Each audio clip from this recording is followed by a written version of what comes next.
Welcome back to the Equestrian Entrepreneur, and in this week's episode, we're taking a unique turn into the realm of financial literacy. Our guest today is Nick Bertelli, a financial advisor at Raymond James and Associates with an intriguing background in competitive dressage. We'll uncover how he transitioned from earning USDF silver and gold medals to entering the world of wealth management. We're tackling some vital topics for equestrians and entrepreneurs alike. Think about the concept of paying yourself first, navigating the stock market, and strategies for smart retirement planning.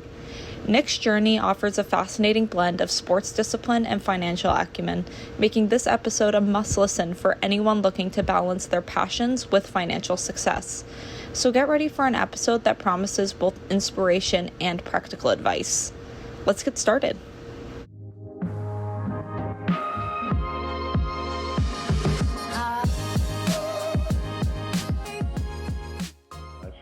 Alrighty. So if you wouldn't mind just starting off by telling us about who you are and what you do and Yeah, absolutely. I'd love to. So my name is Nick Bertelli, and I'm a financial advisor for Raymond James and Associates in Augusta, Georgia. But I didn't start out that way. I started out like many of your listeners. I was an equestrian.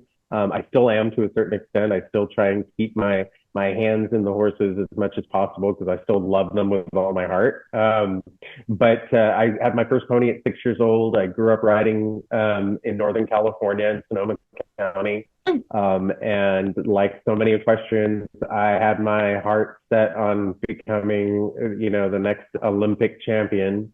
And I pursued that dream all the way into my early 30s. And, it's interesting because I think there's always clarity that comes in your 30s. And I realized that I probably even though I was fortunate to have ridden internationally, and I have my silver and gold USDF medals, which I'm very proud of. And I produced a lot of horses and helped a lot of people, help them produce their horses and achieve their goals. But that I wasn't going to be the next Carl Hester. And it's a sobering thing when you come to that as a rider. But more importantly, I think what changed my whole course in life was the loss of my life partner to cancer in 2014, and that really, it took the foundation from underneath me when you've spent, your whole life building a life with another person, and then that person is taken away from you. But it is one of the things that I think I'm acutely aware of when I'm helping my clients now as an advisor. And I think it helps me to be a better advisor having gone through a life event like that, because it humanizes you. And it makes you realize how vulnerable we all are if we don't have a plan. And it's really his passing that led me to start sort of reevaluating what I wanted my life to look like, and that I realized that I was not going to have the financial security that I felt that I wanted in the horse industry. So that's really what started the catalyst for this change in my career. And then I was extremely fortunate. I think, as we can all attest to in life, a lot of things are fortune and luck. And I had a wonderful friend and equestrian client who was also an advisor in the industry. And she is the reason that I came into this role as a financial advisor. I'm so eternally grateful for her. And then she mentored me for 3 years on the industry, on the key aspects of being a good advisor, what that looked like, and how many parallels there were, in which your listeners will find interesting. There are so many parallels in this role as a financial advisor in wealth management to being a professional rider. It's about coaching, long-term planning. Everybody's unique. Everybody has their own approach and their own goals and objectives. And in many respects, it's quite complicated, because in the horses, that one partner can't speak and tell you what they need. So you have to be able to really listen and be intuitive and understand people and help people through stressful situations when there's a lot of money at stake, just like in the horses. And so there's a lot of parallels, and I am reminded of that every day in this role as an advisor. That I can almost remember these same conversations. They're just different now. I'm not standing in the middle of a dressage court helping somebody work through their pre-St. George test. Now I'm managing their entire life and their financial goals. Mm-hmm. But those years of professional riding and training really have helped me become the advisor that I am now. Yeah, so one of the reasons I really wanted to have this conversation with you was to increase riders and horse trainers' knowledge of financial literacy. And not a Absolutely. lot of conversation around the financial aspects of it's not sexy. We ride horses, we want it to be this life, and we don't really think about the other side of things. So, would you go ahead and talk about the importance of financial literacy for the listeners? Absolutely, absolutely. And as you know from our conversations before this podcast, and why I'm so fortunate to be invited to come on, that the equestrian community is very, very near and dear to my heart. They're my colleagues still, and people that I care about and am still very involved with both professionally and personally. And I think that financial literacy is so important for all people, and all of us in human nature, we tend to avoid things that are difficult. Mm-hmm. And finances, money, it all ties in with our existence and our success and our stability in life. So it can be very scary for people that don't have it and people that have money. It's just a different set of concerns. Mm-hmm. And so, but I think with the equestrians, and all of your listeners will understand this, that we are a people that are driven by passion. Mm-hmm. And passion can lead you to be very fixated and myopic on that goal. And that's what actually helps most equestrians, especially the professionals, but also the adult amateur, be successful as a rider, whether you're an endurance rider, a dressage rider, a show jumper, or cutting, hunters, whatever it is, we're driven by passion. But especially for the equestrian professional, it's a gritty, hard business. Mm-hmm. And you, like I said earlier, you have this whole dynamic of your business where the most important entity that is part of that business can't speak to you, can't Mm-hmm. tell you what it needs. So we have to be intuitive. All of the things that I just mentioned, what is the one entity that I left out that we don't think about? And that's us. So when I talk to my clients, especially my equestrian clients, I don't use the word saving, because the minute everybody hears saving, they think, oh, I'm not going to have my horse. He's going to tell me not to show. He's going to tell me, that I need to cut back. The verbiage that I use when I speak with people as an advisor, and not just equestrians, but all people, is that you have to pay yourself first. And I can't say that enough times. You have to pay yourself first. And it seems to resonate with people. Certainly resonates with me and again, I was taught that by my mentor, my business partner now. She uses the same terminology when she's Mm-hmm. speaking with her clients and our clients, that you have to pay yourself first. And what that means is that when your income comes in at the beginning of the month, you have to allocate a certain amount. And it's different for everybody, because we're all unique in our financial goals, our objectives, what we want our life to look like, what we want our retirement to look like, if we're even, starting to think about retirement. And I use that word even with my 20-year-old, just starting out investors, and they look at me wide-eyed about retirement. Why are you talking to me about retirement? Because I always say, well, when would you like to talk about it? Because if we wait till you're 50 or 60, we might be behind the curve here. It's really important to have these conversations so early, and to have people start thinking about these things. So very important to pay yourself first. And that money comes in at the beginning, and you allocate whatever that is you can set aside to pay yourself. It's Mm-hmm. an investment in yourself. It's an investment in your future. Mm-hmm. And then you allocate my needs, the bills that have to get paid, and all of the other things that come after that. But if you don't pay yourself first, it's never going to happen. You'll never start.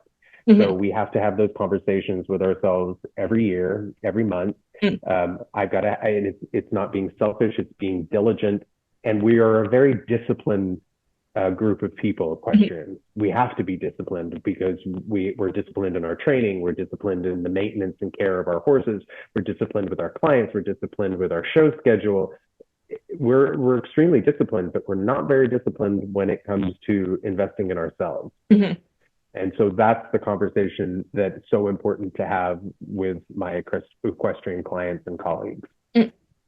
Yeah, so when we were having our initial conversation, one of the things you had brought up was there's two types of equestrians. There's those that need to build wealth, and there's those that need to sustain it.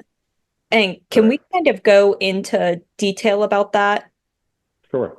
So most of the equestrians, especially young professionals, are trying to build wealth. They're trying to create a business. They're trying to create a brand. They're out there competing, producing horses, building a client base.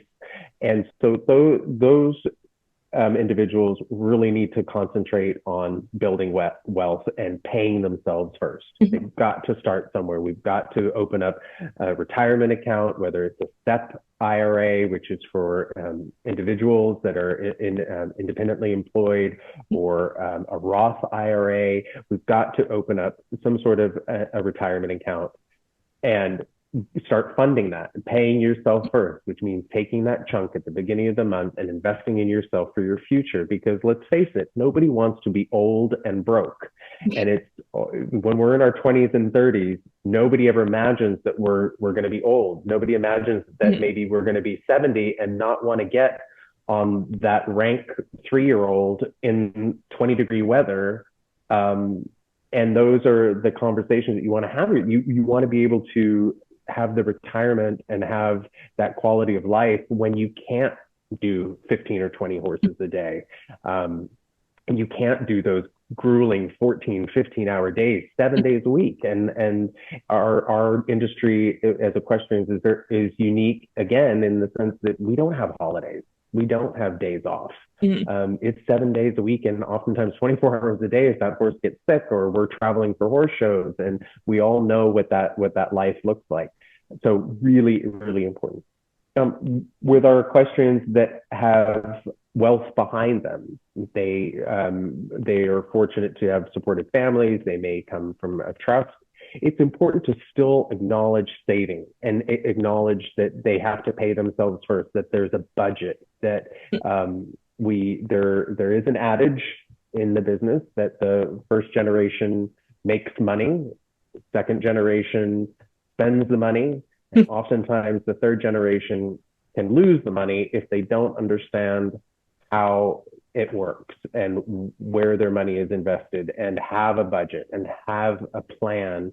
And I keep using that word, budgeting and planning. And it doesn't mean depriving yourself, but it means having an actionable plan that you can continue and build and revisit, and having these conversations. One of the important parts about retirement plans for equestrians is that money gets locked away, and it's very difficult to get to that money without paying taxes and penalties. Because if we have all of our savings sitting in a savings account that we can either pick up the phone or write a check on or use a debit card for, let me tell you, I'm just like every other equestrian. That beautiful horse goes trotting past you, you're going to go buy that horse. That's just our nature. We see that fabulous horse, we're going to go buy it if that money. But if you have to pay taxes and penalties and call your advisor and have a conversation, it might slow you down. It might give you pause to have a conversation of, is this an appropriate decision for where I am at this moment? And it might be, and that's fine. But the great thing about retirement accounts is that they're not easily accessible once you put that money away, until you reach that retirement age where you start taking required minimum distributions. And that's really one of the key bonuses to having a retirement account. So as an equestrian, how should I look at something like budgeting? Is it a monthly thing? Is it a yearly thing? What what goes into budgeting?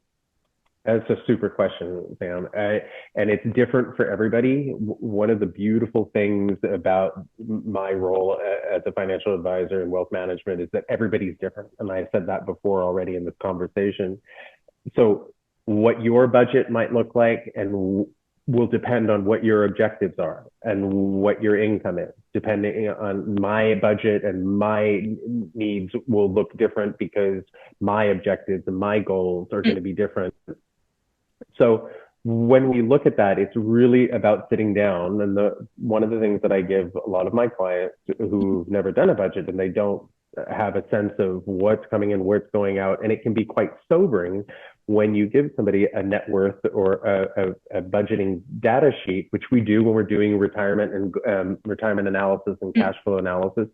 We need those kind of numbers to have a sense of what's coming in, what's going out, and what are we putting away when we're, again, paying ourselves to make sure that we're able to reach those long-term objectives.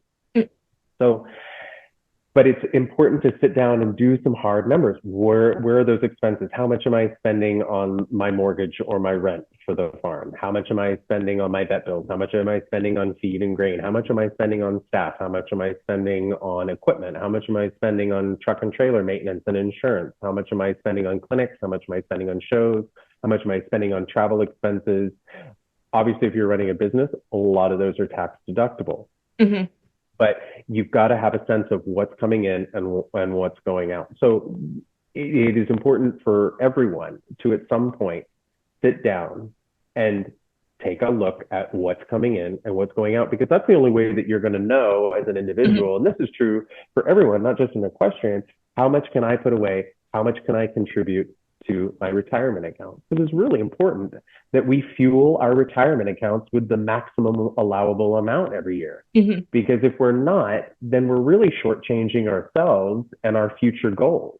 If we're not putting as much into our retirement accounts as we possibly can, we're going to feel that when we're older and when we can no longer work. And that's really what retirement savings is all about. When we can no longer work or don't want to work, we've got to have a paycheck replacement. And I call that's my other term for retirement plans is income check replacement. So when we start, using a little psychology and start changing how we look at things, suddenly budgeting isn't so scary. And so you had, interestingly, when we were talking about different topics to talk about, you sent me that standard budgeting advice of 50% needs, 30% wants, and 20% savings and debt repayment. And I looked at that and I thought, everybody is unique, and that those percentages might work for some folks out there, but I would caution and say that it really more should be like 30% should be allocated towards saving and debt repayment, and then we do 20% wants.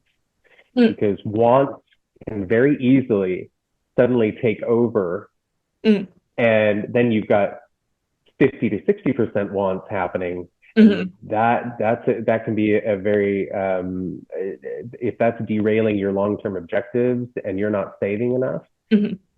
And to go back to what is saving enough, one of the very first principles that we always talk about, everyone should have at least 3 to 6 months of emergency savings of cash on hand. That's liquid cash that's not invested, that's either in a savings account, checking account, a money market, whatever that is, that it is liquid, that if the truck and trailer break down, you've got a medical expense, or the roof caves in, or whatever, all of those, we've all had them. We all know what those emergency events are like, where we're scratching our head going, oh, we did not need this month.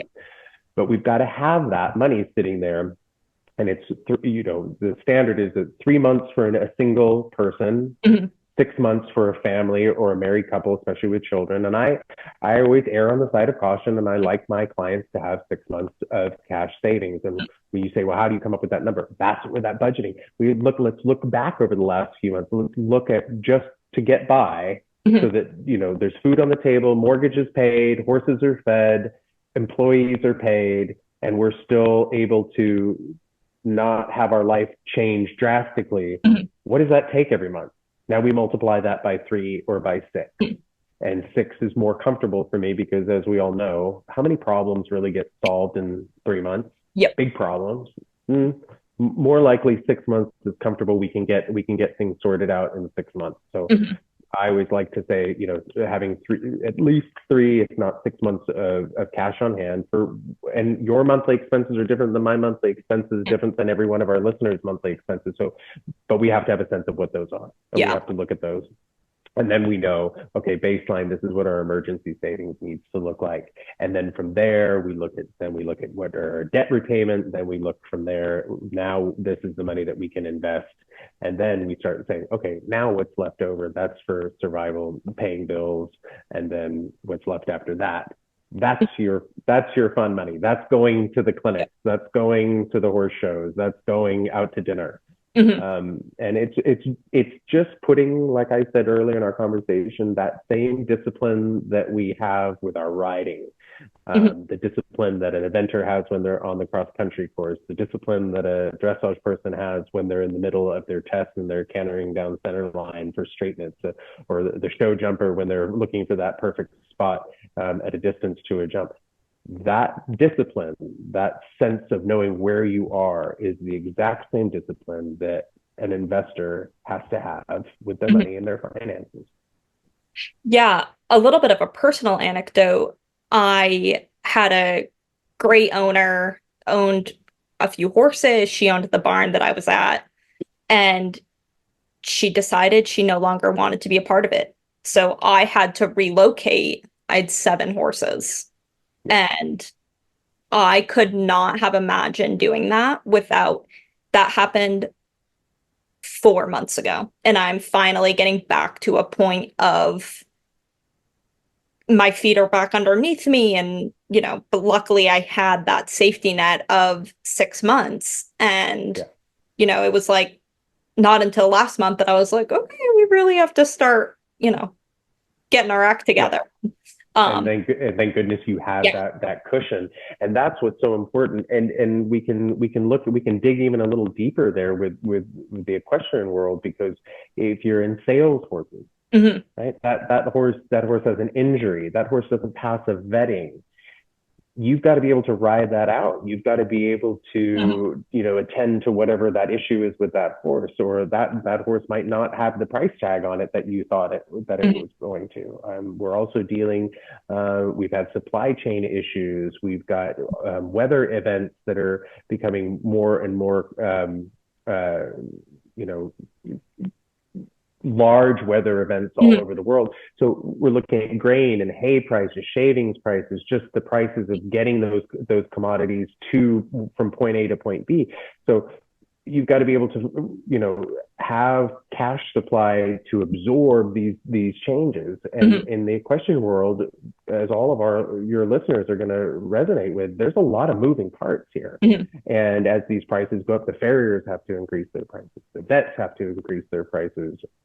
And you can only increase your price so much as an equestrian professional before your clients are like, I can't do this. So you've got to have a cushion. And, you have clients that maybe have a life event. Maybe a client gets ill or they move away and now you've lost that income. Do you have the cushion to be able to not drastically change your life and absorb that loss for a period of time until you can replace it? And that allows people to put their head down on their pillow at night and and sleep calmly Mhm. if you've just done a little bit of planning. And it is much, I go back to and I'm an investment strategist, but Mhm. I'm a coach, because I'm bringing up these conversations. Are Mhm. we well planned? Every year, twice a year, meeting with my clients, having these conversations. And a lot of my clients hear from me every month, because depending on what's going on in their life, whether they've just had a new child, or they've just bought a farm, or we're getting ready to plan for a wedding, whatever it is, retirement coming up, new job, transition, moving, there's all these big life events. It's not only just retirement, but we can all attest to different life events that can have profound financial impacts on them. So that's where, as an advisor, it's just like being a coach. Before you go in for a test or a competition, I'm there making sure, okay, are we on track for this? Mhm. Have we prepared for this? And where is, and then that's really where I'm the guide of where does this money come from? Where are we pulling, which account are we pulling this money from, so it has the most minimal impact on a long-term financial plan? Mhm. So, as you know, Aiken's kind of a unique place because we have a lot of people that come down and rent farms, and a lot of people that are sick of winter and buy farms. What is the key differences in renting versus buying a farm? Yeah, another great question. Again, blanket statement would be, it's always best if you can buy Mhm. rather than rent, obviously, because that again is an investment in you, a Mhm. long-term investment that you actually have a tangible interest in. And at the end of that period of paying your mortgage, well, then you have leverage. You have ownership in something that you can leverage, that can also be sold later and add to a well-diversified financial plan. A real estate is, tangible real estate is an aspect of a well-diversified financial plan.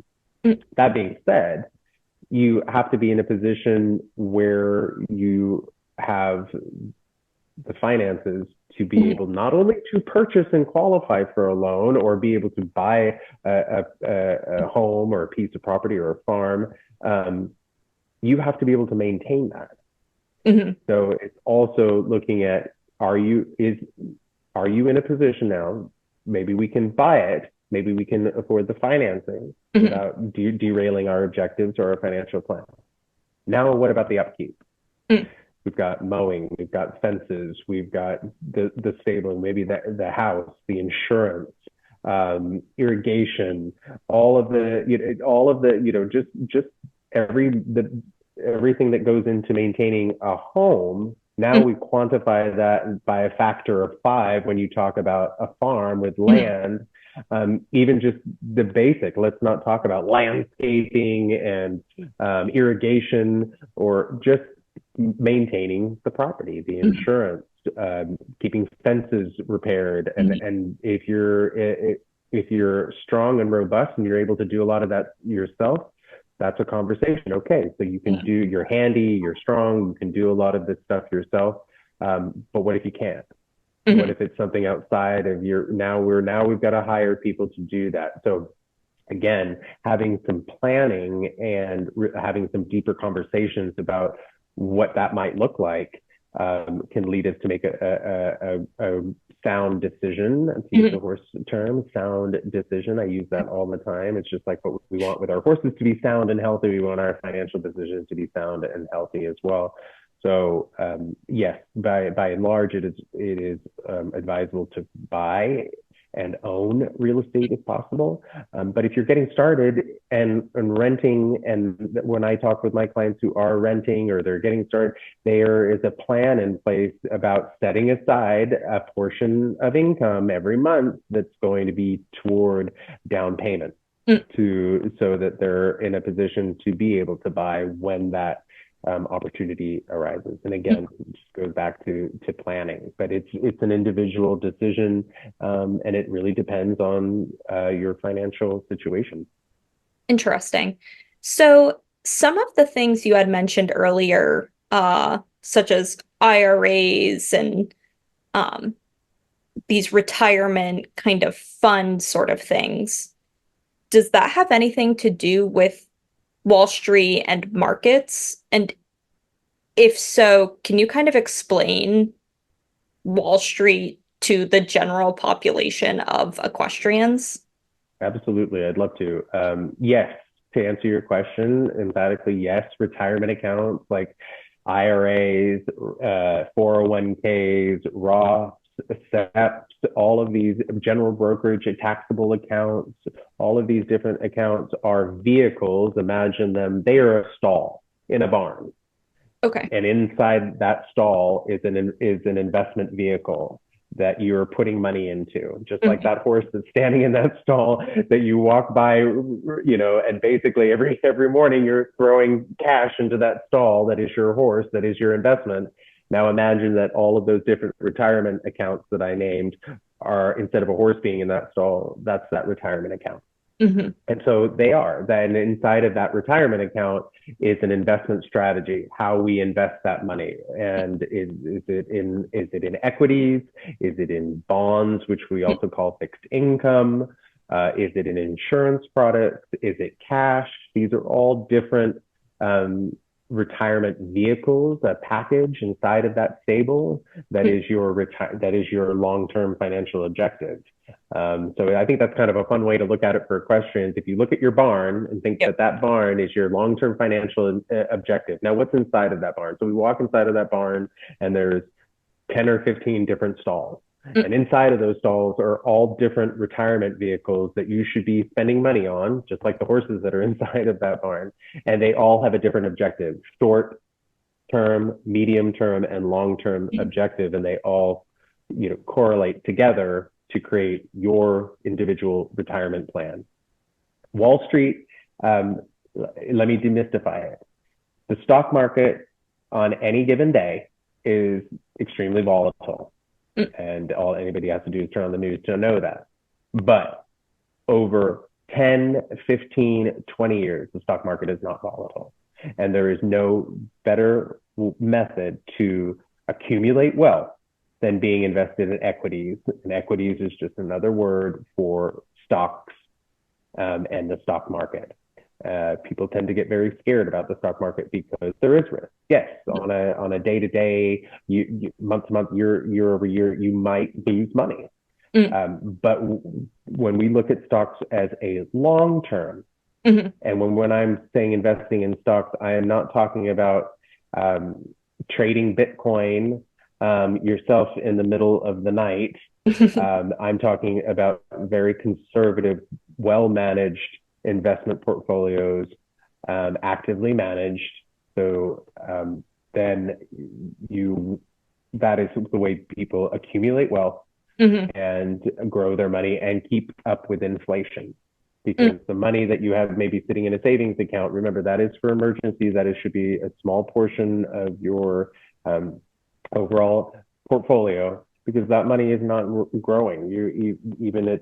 Right now we're in an interest rate environment that you can earn upwards of 5% on cash savings. That won't be here forever. Right now, it's a great way to have cash parked and it's working for you. But historically, cash has to be a very small portion for emergencies so that you're not dipping into your retirement accounts, you're not racking up credit cards, you're not derailing your financial plan when something comes up. That's why that you have that cash, but that cash does not keep up with inflation and is not going to grow an annualized return to produce wealth. And that is the stock market. So that kind of, I hope, helps people demystify Wall Street. Yeah, it's very interesting. I feel like we always hear Wall Street and the stock market, and you have kind of inflammatory press on both sides. But I think sometimes you need to see what's in the middle. What is happening? Absolutely. And it's an individual, we have an expression in our industry called risk tolerance. That's different for every human being. And it's finding that investment vehicle, investment strategy, and that amount that you can be comfortable with and understanding through education and through clear communication and constant communication with your financial advisor about what that investment strategy is and what that looks like for you. And that's how we find the investment vehicle and the investment strategy that will help you achieve those goals. And it is different for everybody. It is, we have different percentages, what we call an allocation, how much you might have in fixed income and equities. And I have older retired individuals who have most, 80% of their money is in the stock market. So because they understand the risk involved, they understand that their money needs to grow, and they have the right allocation for their individual needs, wants, wishes, and objectives. And so we have, with the right allocation, the right amount of cash, you can be invested appropriately. And so the different risk categories are basically just finding what that ally. So we can put a number on it from 1 to 5, meaning 1, you're completely risk averse, like just you can't sleep at night if there's any chance of your money being lost. Then we have 5, which is somebody who's like, they understand it, they're all in, 100% equity. It's very hard to just say somebody's a 1 or a 5. Everybody's, any number in between there. It can be very, very different. It's really about having multiple conversations. And when I first sit down with a new client, we may have 3, 4, 5 different conversations before that account is ever even opened, with me asking a lot of personal and deep conversations and questions about values around money, what your situation is, what are their assets, what is their income, do we have family members that might be dependent on you in the near future, what are some of the life events that are coming up in the near term, long term. These are all very, very important questions. Again, like an equestrian, find me a really competitive horse.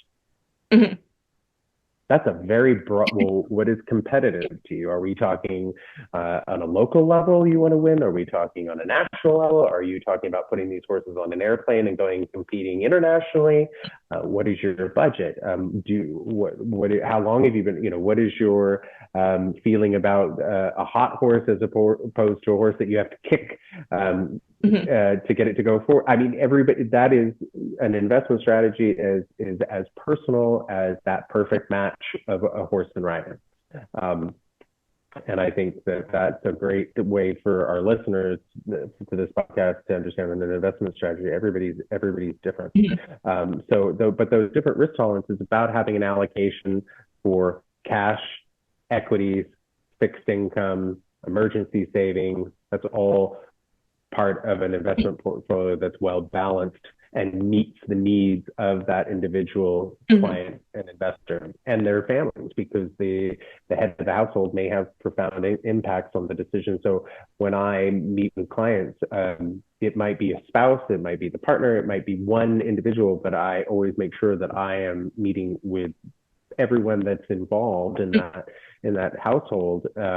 And eventually children, grandchildren, but certainly both spouses and partners, because it's not uncommon for spouses and partners to have different feelings and values around money, different objectives, different feelings about risk, and having their money invested differently is not uncommon, because we're unique, we're all individuals. And so making sure that we are investing for the person and for that individual is so important in our role as financial advisors. Very interesting. Well, Nick, this has been such a informative podcast. I think it's a step in the right direction for the equestrian community as a whole. And yeah, I think it's a great step in the right direction.